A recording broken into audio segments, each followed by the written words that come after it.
Okay, ladies and gentlemen, let's continue to look at economic systems. Remember that an economic system is a method used by society to decide how to produce and distribute goods and services.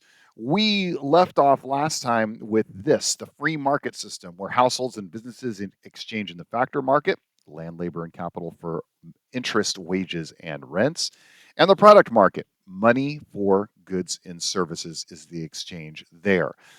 Now, free markets, also known as capitalist economies, are economic questions being answered by buyers and sellers. Like, what are we going to make and who's going to buy it?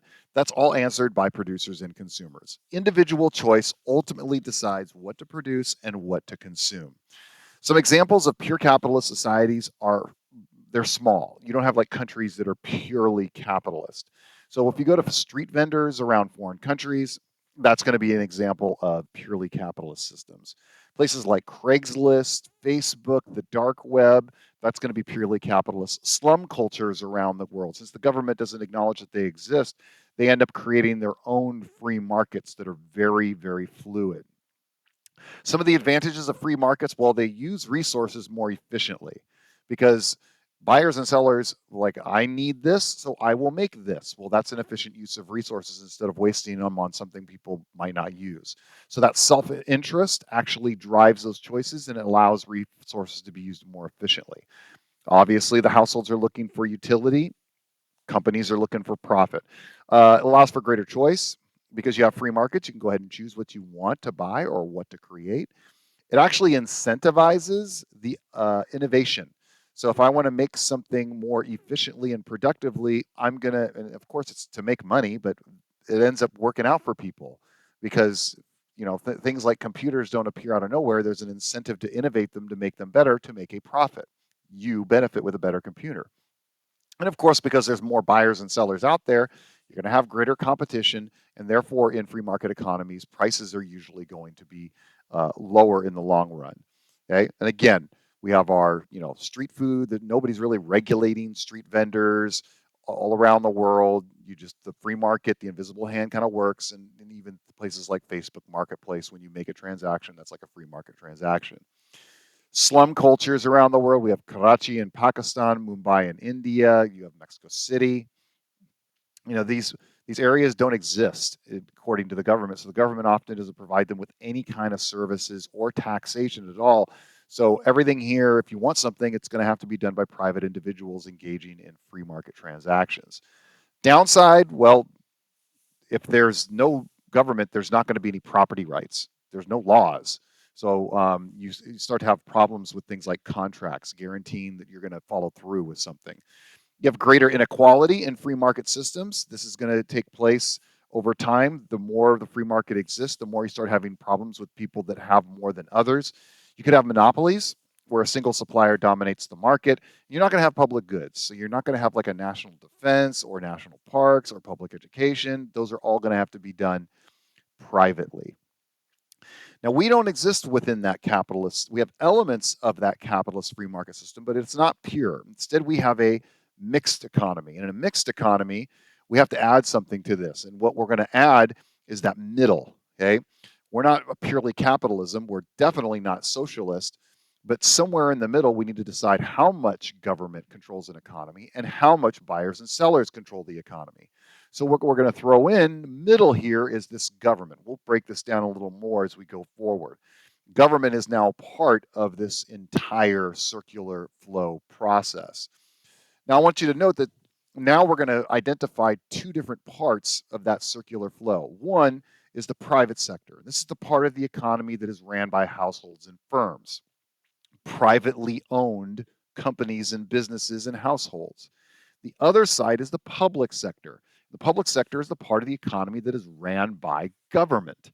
So this is know the difference between the two sectors. Okay, so private is going to be your private businesses and household. Public sector is going to be anything with government. So we're talking parks, we're talking about like little leagues, we're talking about the military, public education, firefighters, police officers. This is what it would look like. On the outside, you have your private sector. On the middle, you have your public sector. So what exchanges are actually made here?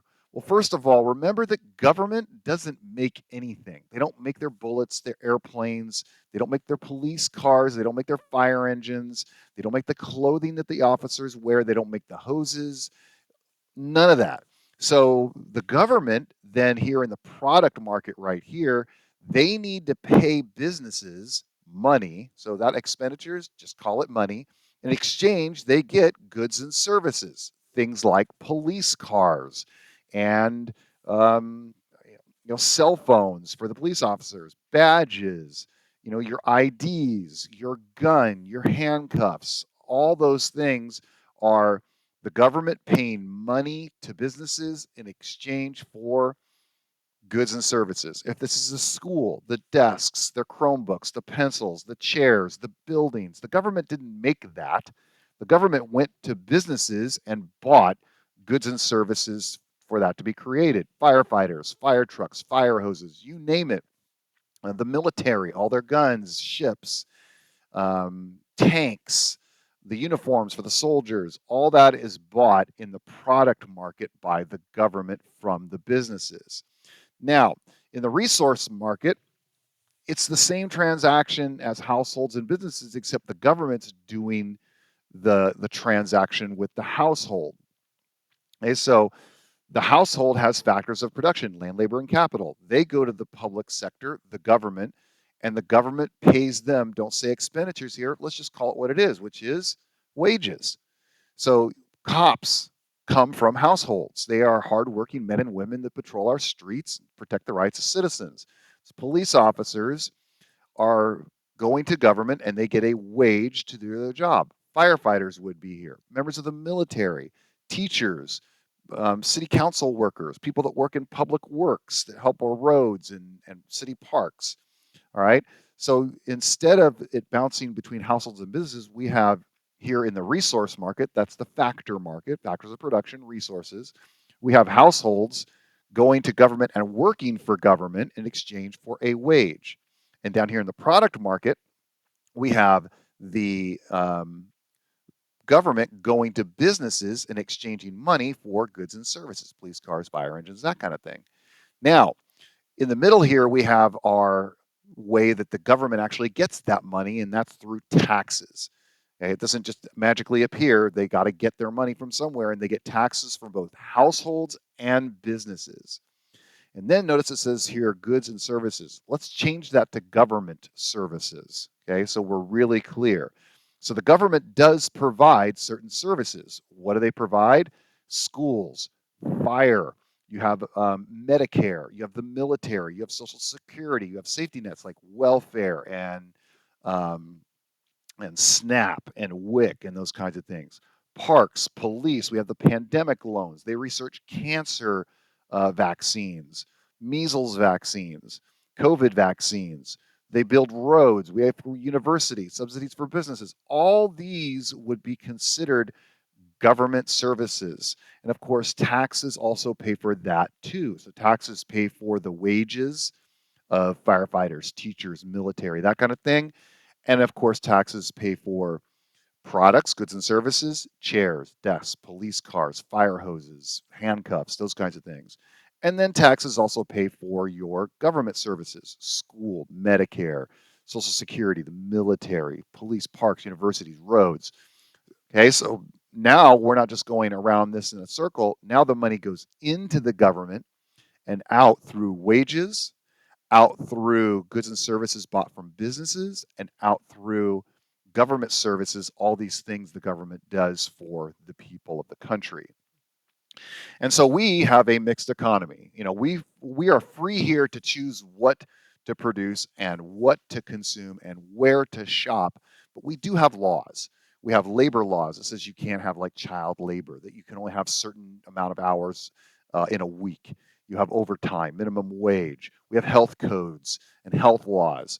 We obviously have defense to protect the country from foreign intervention. We have public education. The government takes taxes. All these are examples of having a mixed economy where we do have free markets that exist within the country. We also have command elements, socialist elements that where the government makes decisions from their taxation. So ultimately, what we R is a mixed economy. If we go farther than that and we do socialism, then notice there's no private sector at all. The public sector, this government actually ends up deciding what households do and what businesses do.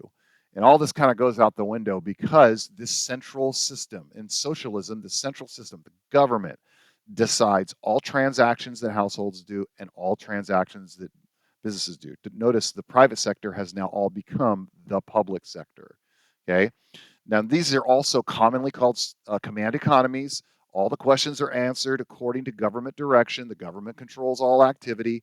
North Korea, Cuba, Venezuela, very clear examples of socialist economies. Are there markets that exist within them? There are, but they're underground for the most part. They're black markets. Okay. So that's what you're going to see. Are there advantages? Well, sure. You have greater equality, you have a common sense of purpose.